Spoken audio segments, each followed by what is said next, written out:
io sono Emanuela, sono la titolare della locanda Cabianca. Quest'anno facciamo 25 anni di attività, quindi dal 12 novembre del 99 io e mio papà abbiamo aperto la locanda.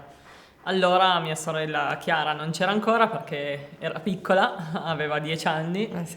È stata una scelta dettata dalla passione di mio papà, della cucina, e anche la mia, perché fin da piccola ho sempre fatto torte, pasticci in cucina per la gioia di mia mamma.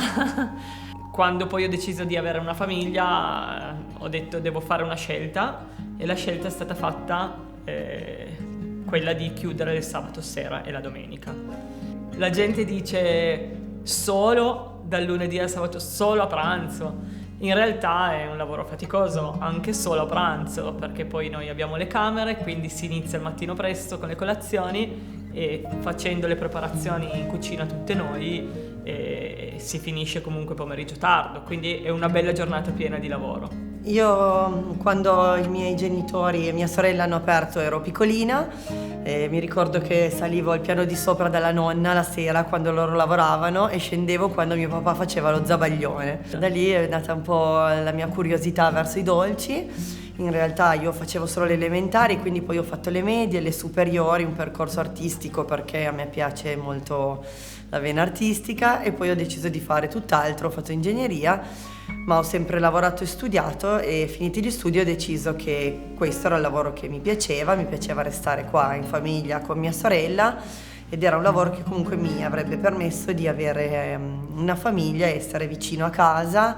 Io mi sono specializzata nei dolci. Così. E lì ha messo la sua vena artistica. E lì ho messo la mia vena artistica, ma anche la precisione dell'ingegneria, perché comunque i dolci vanno pesati, ma bisogna essere molto precisi. Ho fatto dei corsi e poi, come mia sorella, è la passione, lo sperimentare, questo continuo provare, modificare, migliorare, ecco, diciamo così. In questo percorso siamo stati sempre anche aiutati dai nostri genitori e da mia nonna.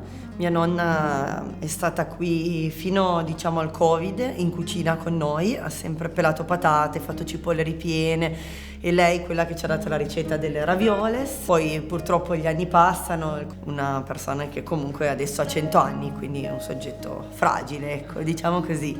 Mio papà è l'anima un po' della locanda, anche se per le nostre decisioni tante volte l'hanno fatto un po' soffrire, però ce le ha lasciate fare, forse è per questo che siamo arrivati dove siamo. Sì.